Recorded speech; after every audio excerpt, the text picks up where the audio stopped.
हाँ students, AP के बारे में ऑलरेडी मैं आपको बता चुका हूँ कि एपी क्या होती है। अब थोड़ा और एक्सप्लेन कर दूँ क्योंकि अब नेक्स्ट एक्सरसाइज स्टार्ट करनी है 5.2।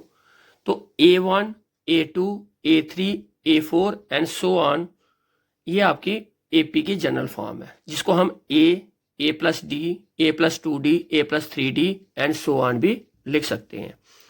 अब यहां पर मैंने ए एन लिखा है। ए एन मतलब अगर आपको टर्म्स दी हैं और लास्ट टर्म गिवन है तो उसको हम बोलते हैं ए एन। ए एन से डिनोट करते हैं यानी लास्ट टर्म।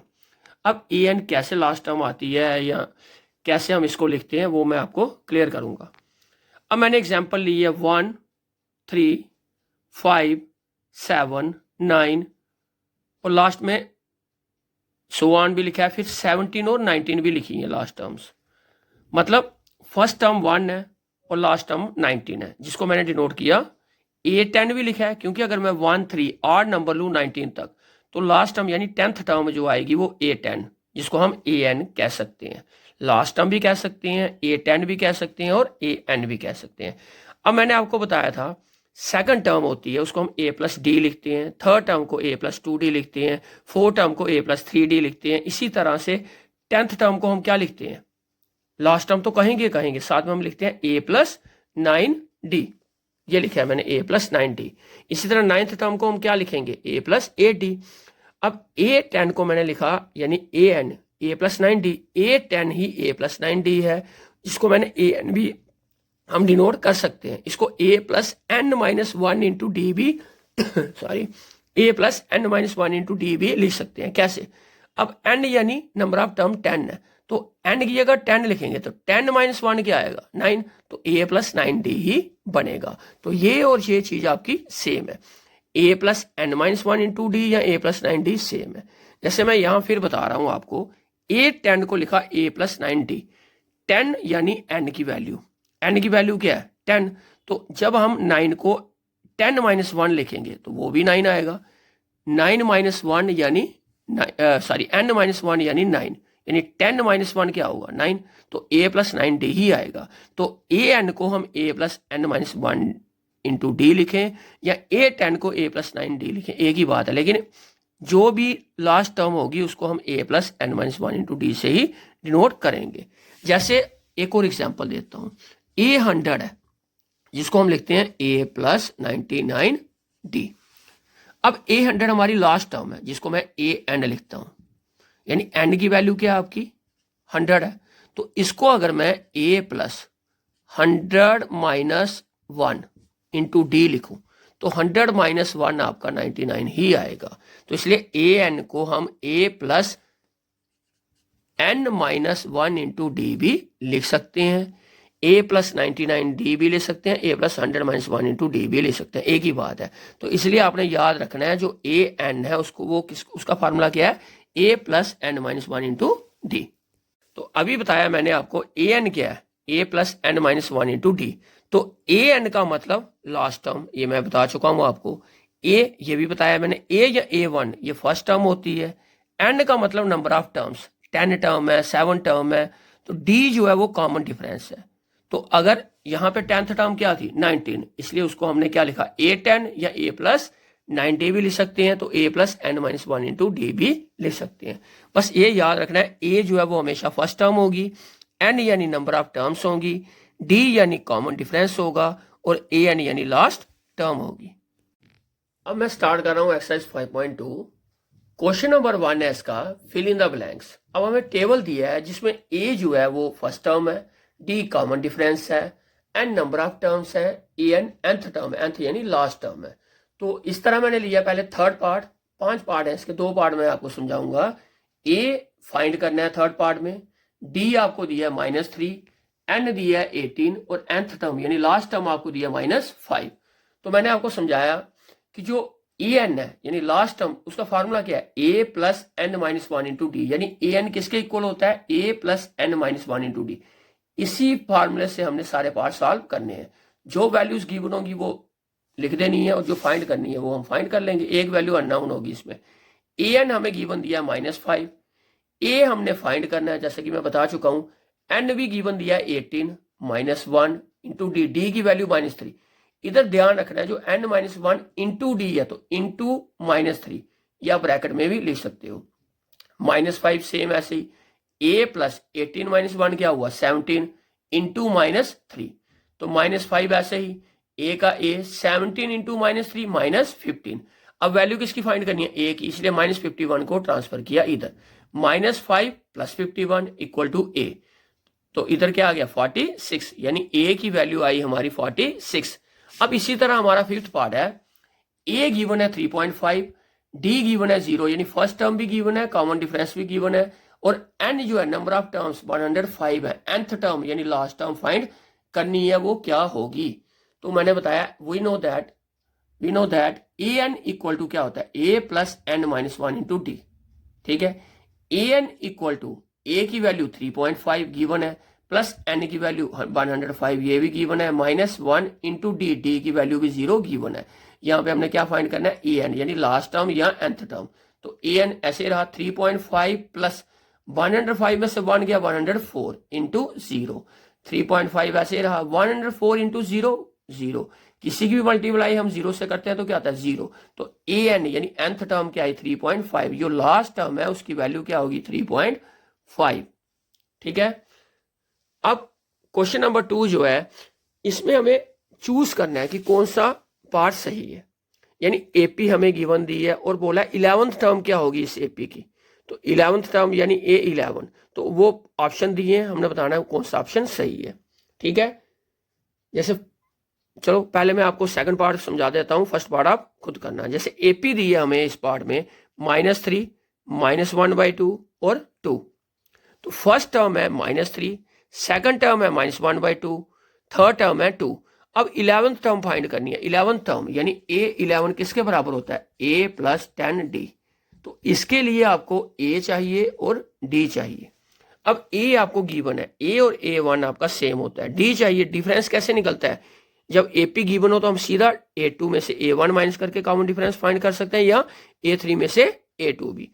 तो अब कॉमन डिफरेंस मैंने फाइंड किया है A2 माइनस A1।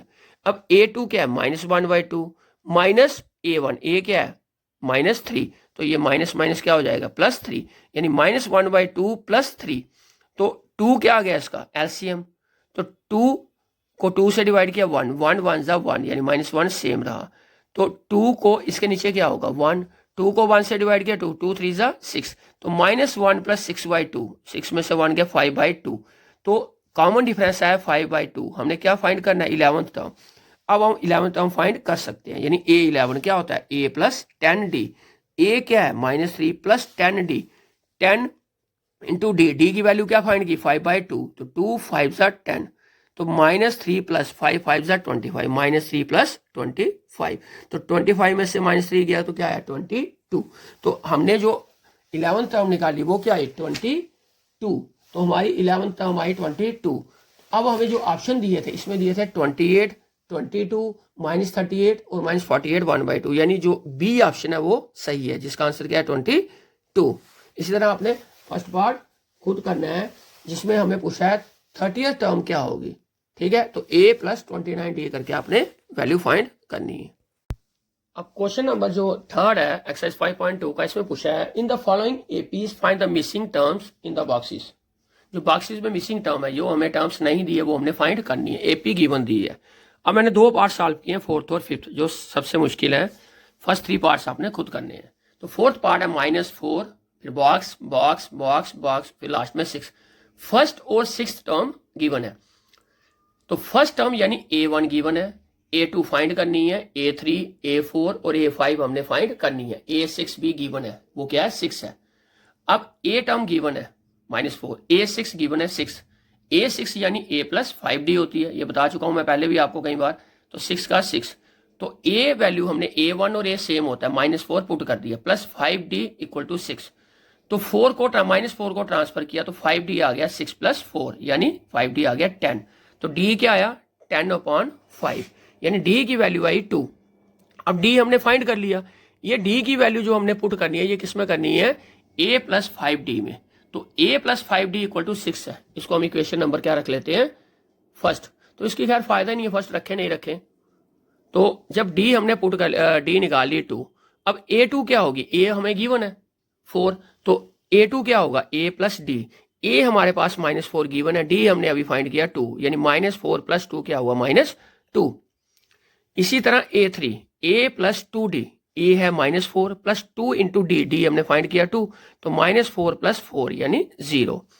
तो A4 क्या आएगा A plus 3D, -4 + 3 × D, D क्या है 2, तो -4 + 6 यानी 2। उसके बाद A5 भी फाइंड करना है, तो A + 4D, A -4 है +4, D की वैल्यू कितनी है 2, तो -4 + 8 यानी आ गया 8 में से 4 गया 4। तो हमने A2 निकाला -2, A3 निकाला 0, A4 निकाला 2 और A5 निकाला 4। जो वैल्यू हमने बॉक्सेस में नहीं दी थी वो हमने फाइंड कर ली, A2 A3 A4 और A5। तो इस पार्ट में क्या था, फर्स्ट टर्म गिवन थी और लास्ट टर्म गिवन थी, बीच वाली टर्म फाइंड की। अब जो यहाँ पे पार्ट है फिफ्थ, इसमें फर्स्ट टर्म फाइंड करनी है। जब फर्स्ट टर्म फाइंड करनी है तो वहां पे 2 इक्वेशंस बनती हैं, सेकंड टर्म दी है, थर्ड फोर्थ फिफ्थ भी फाइंड करनी है और सिक्स टर्म गिवन दी है। तो इस पार्ट को थोड़ा ध्यान से समझना। A1 हमने फाइंड करनी है, A2 है 38, A3 फाइंड करनी, A4 फाइंड करनी, A5 भी फाइंड करनी, A6 गिवन है -22। अब A2 गिवन है 38, A2 यानी A प्लस डी। अब यहाँ पर A मालूम नहीं है इसलिए हम वैल्यू पुट नहीं कर सकते, ना A मालूम है ना D मालूम है, इसलिए इसको इक्वेशन नंबर क्या रखा फर्स्ट। उसके बाद A6 हमें गिवन दिया -22, A6 का मतलब है A + 5D = -22।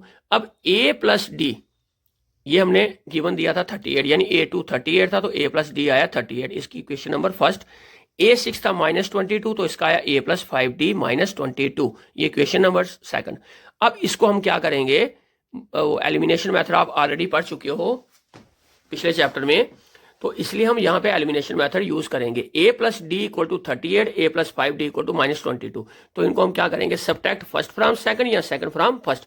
मैंने किया सब्ट्रैक्ट सेकंड फ्रॉम फर्स्ट, इसका मतलब होता है सेकंड को माइनस करना है फर्स्ट में से, तो फर्स्ट इक्वेशन ऊपर आएगी, सेकंड इक्वेशन नीचे आएगी। जो इक्वेशन नीचे आएगी उस टर्म के साइन क्या होंगे, चेंज। A पॉजिटिव है, A नेगेटिव हो गया, +5D है ये -5D हो जाएगा, -22 है ये +22 हो जाएगा। अब A positive A negative cancel, ये ध्यान रखना है जो नीचे वाली टर्म है उसके साइन चेंज करने ही करने हैं आपने। तो D और -5D, बड़ा माइनस क्या है, तो -5D + D होता है -4D। अब +38 और +22 है यानी +60। अब D की वैल्यू क्या होगी, 60 / -4, तो 4 15 जा 60, तो ये D की वैल्यू क्या आई -15। अब D हमने फाइंड कर लिया, ये वैल्यू या तो आप फर्स्ट इक्वेशन में पुट करो या सेकंड में। मैंने पुट की है D की वैल्यू जो -15 हमने फाइंड की है, कहां पुट की, फर्स्ट में।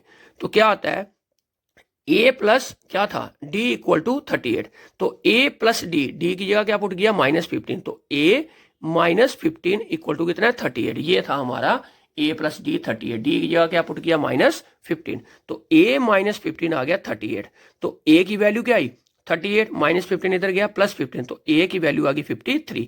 अब A हमने फाइंड कर लिया 53, D ऊपर फाइंड किया -15। अब हम सारी वैल्यूज फाइंड कर सकते हैं। पहले हमें फाइंड करना है A1, तो A1 हम फाइंड कर चुके हैं 53 है। अब फाइंड करना है A3 A4 और A5, तो A3 होता है A + 2D के बराबर, A यानी 53, 2D अभी निकाला पहले हमने, D कितना निकाला -15, तो 2 × -15 यानी 53 - 2 15 30, 53 - 30 यानी 23। उसके बाद A4 होता है A + 3D के बराबर, A 53, 3 × D की वैल्यू -15 पुट की, तो 53 - 45 यानी 8। फिर A5 क्या आएगा, A + 4D के बराबर, 53 + 4D की जगह -15 यानी 53 - 60, तो कितना आ गया -7। तो A3 23, A4 8, A5 -7, तो देयरफॉर A1 हमने फाइंड करना था वो फाइंड किया 53, A3 किया 23, A4 किया 8 और A5 फाइंड किया -7। तो बाकी पार्ट्स आपने खुद इसी मेथड से करने हैं।